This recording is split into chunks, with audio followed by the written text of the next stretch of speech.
Hello, everyone. Welcome to our second community town hall that we are running live from the Immutable New York headquarters. I'm here for NFT NYC. We're meeting with games, customers, investors. If you're in town, please come say hi or come to our party on Wednesday. Today, I wanted to give Immutable's liquidity product strategy in 10 minutes or less. So please time me, and here we go. I wanted to start again with our flywheel. And today we're going to be focusing on how do we make games more successful when they launch, and how do we ultimately make it far more attractive for games to build on Immutable's platform? So more games successful at the top right and more exposure down the bottom left. And to do that, I'm going to focus on our liquidity strategy in particular. So to recap, we have three main buckets of how we're approaching Web3 gaming.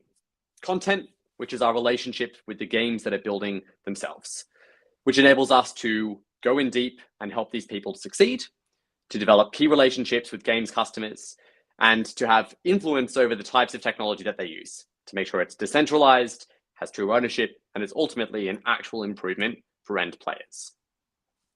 We also focus on how do we develop the best experience for users. We partner with many wallets, but we're also developing our wallet so that people can always have the best possible vertically integrated experience, which is always self-custodial and never compromises on security. And today we're going to dive deep in our liquidity strategy, which is at the core of what we're building and is at the core of our expansion beyond gaming into new verticals. So first, a quick primer. And I don't often talk about this publicly because right now we are 100% focused on gaming, and that will be for the indeterminate period until we feel extremely confident expanding.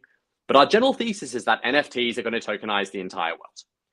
There's hundreds or thousands of trillions of dollars of unique value in the world, 100 times the amount of non-unique value. The opportunity here is far bigger than what Binance or Coinbase has captured.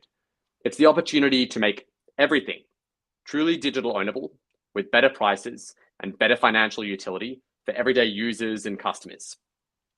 The first market we think this will happen in is gaming, but ultimately we think we're going to tokenize everything from physical assets, wine, sneakers, diamond, art, commodities, to centralized finance products, things like term deposits or certificates of deposit, as you guys call them in the US, timeshares, bonds, and centralized registry assets. So things like intellectual property, royalty, and music. And ultimately, when combined, this represents probably the greatest market opportunity since e-commerce, but it's one where we're trying to fix incentives between players rather than have it be broken. But the number one problem before we can hit all these worlds is fixing liquidity fragmentation, which essentially means how can we always make sure you get the best price for an asset, and that price beats the analog in the real world, which is going to be the most determinative factor of when most of these new verticals come online. For gaming, you have digital property ownership as a core value proposition. For everything else, it's really going to come down to, do we give better liquidity or superior financial utility? And that's when people will start to shift. And there are a bunch of problems with liquidity today, problems that blockchains inherently do not solve. The first is the majority of NFTs are heterogeneous assets. They're highly unique, highly differentiated, and value will exist in the long tail. The second is buyers and sellers can't match across different front ends. If you're a 15-year-old kid in Fortnite and you earn the latest John Wick or Avengers skin, you can that then and there when a buyer might be on GameStop Marketplace or OpenSea or Wearable or Token Trove. And that means we fragment liquidity to every marketplace that's being generated today. Then we fragment liquidity again based on every rollup. And the reality is the future of scaling for things like Ethereum is hundreds of rollups, hundreds of ZK EVMs, which is why we're building custom ZK EVMs with Polygon rather than just having a single one. And we're unifying liquidity across all of them.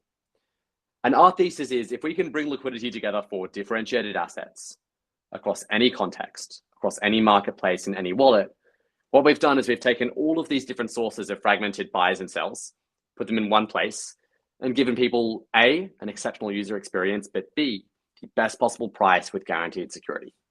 And that is the infrastructure that will unlock not just gaming, but the entire world of new verticals from becoming a multi-trillion-dollar market owned by the customers rather than by businesses. Let's dive in. So today we see a few problems. The first is that wallets fragment liquidity. If you spin up a custodial wallet for a game today, it's often a wallet per user per game. That means all of the funds and trades you list for that game can't be used anywhere else, which is awful for liquidity. Same thing for marketplaces. People can't trade in between contexts. And our thesis is a lot of sell-side liquidity is going to happen contextually. Maybe you just got beaten in a Gods Unchained match or Across the Ages match, and you want to buy the deck your opponent just beat you with. Maybe you're watching on Twitch, and you want to buy the skin your favorite streamer just won a tournament with. All of this requires the ability to connect that sell order with a buyer anywhere else in the world. And finally, chains fragment liquidity with every rollup and with the chains themselves. This is the entire, just to be clear about how important this problem is, liquidity is the entire reason we have VCs investing hundreds of millions of dollars into new alternative L1s, is in order to bootstrap this liquidity from scratch. I highly recommend reading Chainlink God's chain rotation thesis on Medium, because this has been the greatest reason why so many of these alt chains have needed to raise VC capital. The solution is quite elegant. It's very difficult to build, and that's what we are 100% focused on at the core of our product strategy. Immutable at its core is a liquidity protocol and the universal exchange for unique value. And we're starting with gaming as the most important market and one of the largest markets for NFTs that will emerge. And I want to draw your attention to this image on the right here. This thing was popularized by a famous VC. And the reason that Craigslist died, if you ever used Craigslist back in the day, is that Craigslist wasn't the single place that was best to service all of the different trading use cases that could occur on your platform. If you wanted to trade classes, there was a specific context for that called Nextdoor. If you wanted to trade homes, that unbundled into a specific application called Zillow.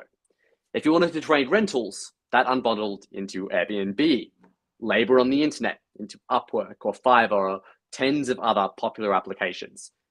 And the reality is the best place to trade these was in specific custom built applications. We're going to see the exact same thing happen for NFT trading for gaming, but on steroids. There'll be thousands of popular games, and each of them you will want to be able to trade contextually inside of that game. And the problem is marketplaces today can't tap any of that liquidity. So we're fragmenting it between every one of these games and every one of these marketplaces. And the current approaches are very skeuomorphic, meaning they're really taking what lessons we've learned in Web2 and applying them to Web3. Let's build another marketplace that aggregates liquidity on the back end and tries to become the default home. The reality is a brand new product is needed, and this is Immutable's global order book, which basically means you can sell an asset anywhere, on any marketplace, in-game, in the death cam after you've been killed, and you think the purple knife of your CSGO opponent is absolutely dope and you want to be able to buy it. And all of this can now be connected with any buyer on any platform. Someone on GameStop can buy something from in-game, or Rarible, or Token Trove, or OpenSea, or Aqua. Someone can buy it on a pro marketplace. And the coolest thing about this is it is the most powerful set of economic rails for trading, because every single participant can take their own fees. If you list an asset, you can take a maker fee for the value you bring to the listing of that asset. If you fulfill the asset, if you're the place where the asset is bought, the user experience and value you bring to that means you can take a taker fee. And if you create the asset, you get permanent guaranteed economic royalties on Immutable, which is an incredibly powerful proposition for game developers. My favorite stat is that half of all of trades on Immutable are filled on different contexts today, which means we are literally doubling liquidity for marketplaces and games by them using Immutable. This is only going to approach higher as more and more games launch, and the premium of this product is going to shine. So this is incredibly important for our long-term strategy and part of the reason that we fundamentally believe in liquidity. The second piece is how do we solve it across multiple rollups? And our view is in gaming alone, we're going to need hundreds of L2s or L3s just to scale Ethereum. A major game like Blizzard Activision coming on board alone is going to need their own L2. And the problem is we need to make sure that all of their trades, all of their funds can instantly and atomically connect with any other trader on any other rollup on Immutable. And so we're building this entire universe of trades, not just of assets, which blockchains do, which unifies liquidity across Polygon and across StarkX, which we're incredibly excited for with our custom ZK EVMs, which will be rolling out this year. So quickly, some Q&A. We got 4 great questions that we wanted to touch on in particular. First, are projects allowed to use the tech built in-house, for instance, the passport, and push it further, or is the tech proprietary? As much as possible, everything we build, we'll try and make open source so people can expand and build on things. Obviously, some things are going to be closed source for security, but Immutable ZK EVM and our custom ZK EVMs by itself will all be completely open.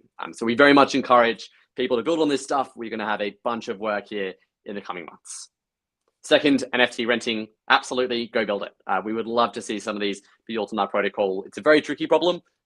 It's not necessarily been solved, I think, in a meaningful way, unless you are collateralizing, which kind of defeats part of the point. But we would love to see things like this. And more broadly, I think the beauty of now having smart contracts, and this answers question number 4, is before we had an app-specific rollup where you could just trade assets. Now we can have things like swaps and index funds and loan contracts and all sorts of DeFi built around servicing the use case for gaming.